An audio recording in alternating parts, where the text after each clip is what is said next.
नमस्कार, जय हिंद दोस्तों।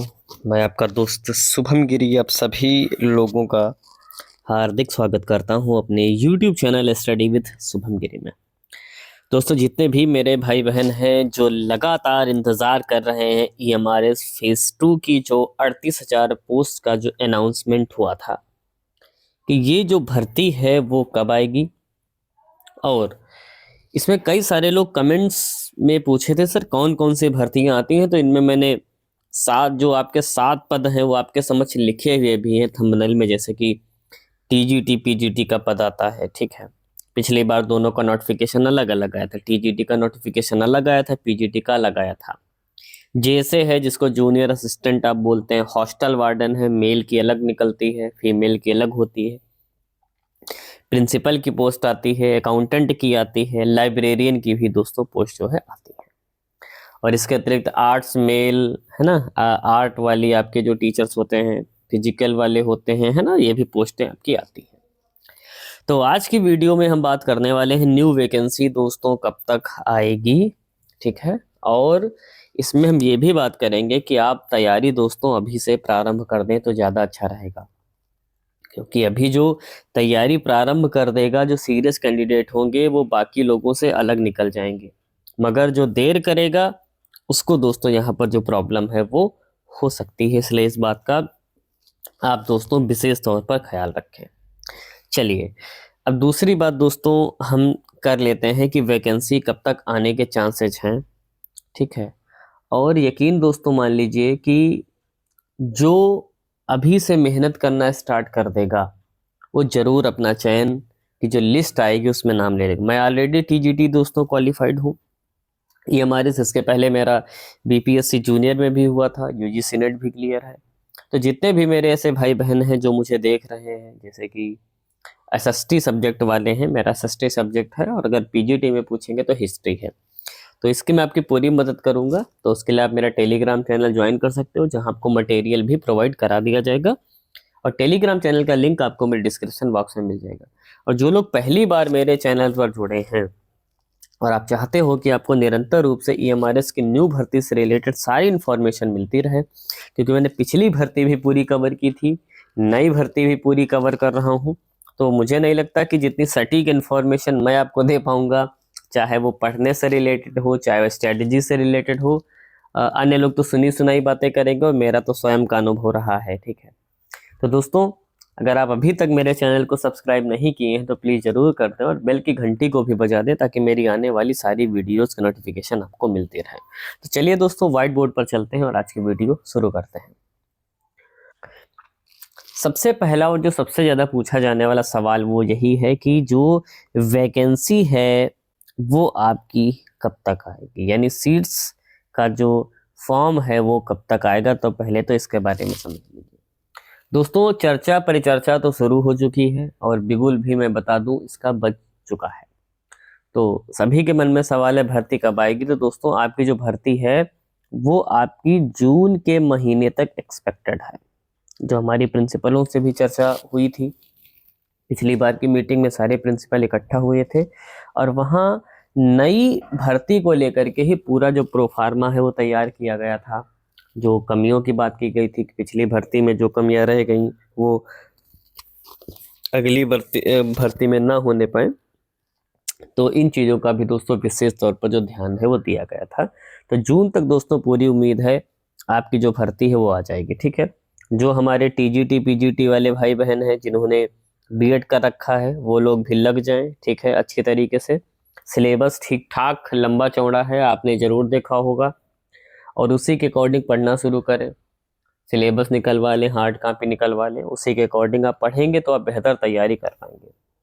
इसके अलावा जो हमारे JSA वाले भाई बहन हैं वो पढ़ते भी रहें, और साथ साथ दोस्तों अपनी जो टाइपिंग है उसको भी धार देते रहें।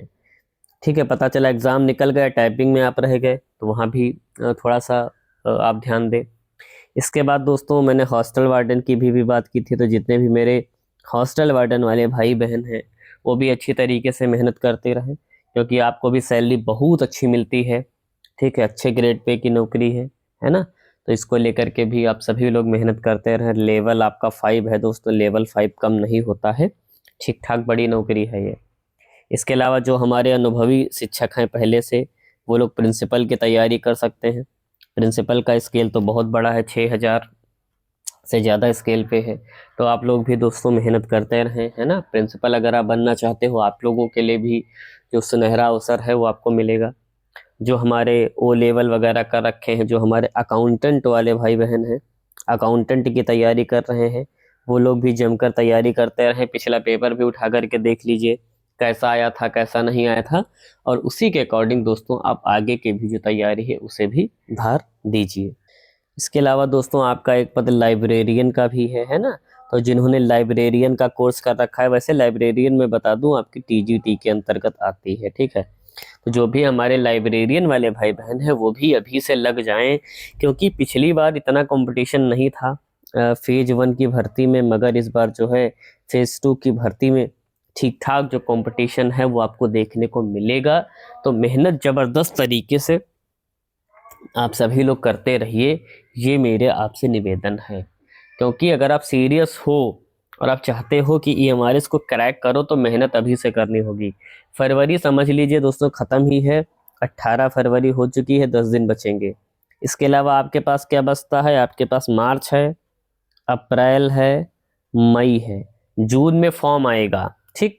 तो आप इसमें जून ऐड कर लीजिए, इसके बाद जुलाई, और इसके बाद अगस्त में संभावना है कि पेपर बनेगा। यानी आपके पास 5 महीने, यानी कह सकते हो लगभग मात्र 150 दिन है। और टॉपिक जोड़ोगे तो कम से कम 500 होंगे। यानी एक टॉपिक को अगर आप एक दिन में तैयार करोगे तब भी आप नहीं कर पाओगे, ठीक। तो एक सही स्ट्रेटेजी की आपको ज़रूरत है। और जितने भी मेरे टीजीटी और पीजीटी वाले भाई बहन हैं खासकर, है ना, उनसे मेरा विनम्र निवेदन है कि आप लोग एग्ज़ाम का पेपर उठा करके देख लीजिए। पूरा पेपर आपका एनसीईआरटी बेस्ड बन रहा है, पूरा पेपर एनसीईआरटी बेस्ड बन रहा है। तो आप किसी भी विषय की तैयारी कर रहे हो, चाहे हमारे एसएसटी वाले भाई बहन हो, ठीक है, चाहे हिंदी वाले हों, चाहे संस्कृत वाले हों, चाहे इंग्लिश वाले हों, आप सभी लोग 6 से लेकर के 12 तक अपने सब्जेक्ट्स की जो बुक्स हैं उनको अच्छी तरीके से पढ़ लीजिए। कौन सी? एनसीईआरटी किताबें। अगर आपने ये अच्छे से पढ़ लिया, मान करके चलिए 50 से लेकर के 75% जो सिलेबस है आपका यहीं से कवर हो जाएगा, यहीं से कवर हो जाएगा। यकीन मान लीजिए, आप उठा करके देखिए पुराना पेपर, हूबहू उसी लाइन और लेंथ, कहते हैं ना क्रिकेट में, उसी लाइन और लेंथ में आपका पेपर आपका बना हुआ रखा हुआ था। और जब आप पढ़ोगे तो आप खुद ही जान जाओगे। बाकी आप मुझसे ज़्यादा कहीं हद तक समझदार हो। बाकी जो मेरा अनुभव रहा है, जिस अकॉर्डिंग मैंने तैयारी की, मेरा एग्ज़ाम क्लियर हुआ, मैं चाहता हूँ आपका भी एग्ज़ाम नई फेज में क्लियर हो। तो अगर मेरी इस बताई गई स्ट्रेटजी को आप फॉलो करते हैं तो दोस्तों आप ज़रूर कामयाब होंगे। और जितने भी मेरे एसएसटी और पीजीटी हिस्ट्री वाले भाई बहन हैं वो पर्सनली मुझसे कांटेक्ट कर सकते हैं टेलीग्राम के माध्यम से। या जितने भी लोग हैं सभी लोग टेलीग्राम पर मुझे ज्वाइन करिए, उसका लिंक आपको डिस्क्रिप्शन बॉक्स में मिल जाएगा। आप उस पर क्लिक करके हमसे कनेक्ट हो जाइए, हमसे बात करिए, और सारी स्ट्रेटजी आपसे शेयर करूंगा, नोट्स भी मैं आपको शेयर कर दूंगा। और अगर दोस्तों आप हमारे चैनल पर नए हो और आप चाहते हो कि आपको न्यू वैकेंसी से रिलेटेड सारी इन्फॉर्मेशन मिलती रहे, तो आप प्लीज़ हमारे चैनल स्टडी विद शुभम गिरी को जरूर सब्सक्राइब करें और बेल की घंटी को जरूर बजा दें, ताकि मेरी आने वाली सारी वीडियोस की नोटिफिकेशन आपको मिलती रहे। तो आज की वीडियो में बस इतना ही रखता हूँ। जैसे ही मुझे अन्य कोई अपडेट मिलेगी मैं तुरंत उपस्थित हो जाऊंगा आपके समक्ष नई वीडियो लेकर के। तब तक आप सभी लोग अच्छे से अपना ख्याल रखिएगा और मेरे साथ बोलिए जय हिंद, जय भारत।